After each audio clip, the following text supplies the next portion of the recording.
አሜሪካ የሆርሙዝ ወሽመጥ ባይከፈትም ጦርነቱን በመጪዎቹ ሳምንታት ልታጠናቀቅ እንደምትችል ገልጻለች። እስራኤል ለፈረንሳይ የጦር መሳሪያ መሸጧን እንደምታቆም አስጠንቅቃለች። የመካከለኛው ምስራቅ ጦርነትን ተከትሎ በሶማሊያ የሚገኙ ስደተኞችን ለመመገብ መቸገሩን ዩኒሴፍ አስታውቋል።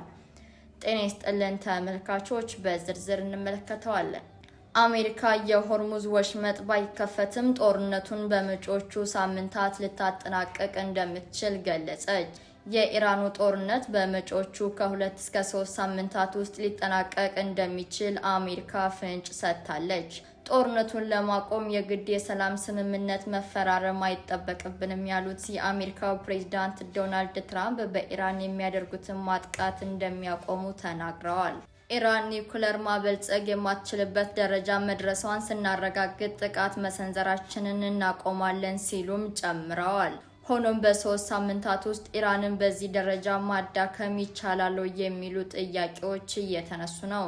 በሌላ በኩል የዋይት ሀውስ ቤተመንግስት ቃል አቀባይ ካሮሊን ሌቪት የሆርሙዝ የባህር ወሽመጥ ዳግም ባይከፈትም ጦርነቱን ሊያቆሙ እንደሚችሉ ጠቁመዋል። ሆርሙዝን መልሶ ሙሉ በሙሉ ማስከፈት የዘመቻው አንዱና ዋናው ተልዕኮ አይደለም ሲሉ ነው የገለጹት።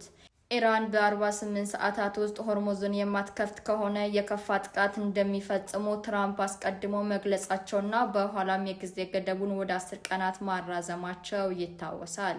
ኢራን በበኩሏ ጦርነቱ የሚቆመው እኛም ስንፈልግ እንጂ አሜሪካ ስለፈለገች ብቻ አይደለም፣ በመካከለኛው ምስራቅ በሚገኙ የአሜሪካ ጥቅሞች ላይ ጥቃት መሰንዘሬን እቀጥላለሁ ብላለች።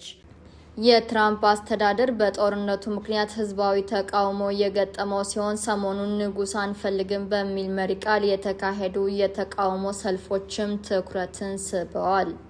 ይህ በእንዲህ እንዳለ እስራኤል በኢራን ላይ በተለይም በሊባኖስ ግንባር የምታደርገውን ማጥቃት አጠናክራ እንደምትቀጥል ገለጸች። እስራኤል ለፈረንሳይ የጦር መሳሪያ መሸጧን እንደምታቆም አስጠነቀቀች። እስራኤል ከፈረንሳይ ጋር ያላትን መልካም ግንኙነት ልታቆም እንደምትችልና ለፈረንሳይ የጦር መሳሪያ መሸጧን እንደምታቆም አስታውቃለች። ፈረንሳይ ከእስራኤል ጥቅሞች በተቃራኒው ቆማለች፣ ጽንፈኞችን ለማቆፍ እየሞከረች ነው ስትል እስራኤል ትከሳለች። ይህ ሁኔታ እንዲቆምም እስራኤል ለፈረንሳይ ምልክት እየሰጠች ነው ይላሉ የፖለቲካ ተንታኞች።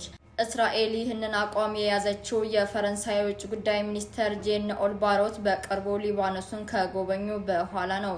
በአንጻሩ እስራኤል ከአየር ላይ ድብደባ በተጨማሪ እግረኛ ሰራዊት ጭምር በማስገባት በሊባኖስ ምድር የኢራንን አጋር ከሆነው ሄዝቦላ ጋር እየተዋጋች ነው።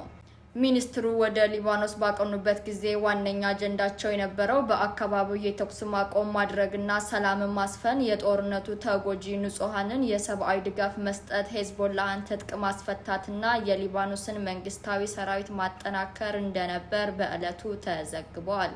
የመካከለኛው ምስራቅ ጦርነትን ተከትሎ በሶማሊያ የሚገኙ ስደተኞችን ለመመገብ መቸገሩን ዩኒሴፍ አስታወቀ። በተባበሩት መንግስታት ድርጅት ዓለም አቀፍ የህፃናት የአደጋ ጊዜ ተጠሪ ድርጅት ዩኒሴፍ በመካከለኛው ምስራቅ ጦርነት ምክንያት አቅርቦቶችን ማጓጓዝ ባለመቻሉና በነዳጅ እጥረት ምክንያት በሶማሊያ በረሃብ ለተጎዱ ስደተኛ ህፃናት መድረስ እያቃተው መሆኑን አስታውቀዋል።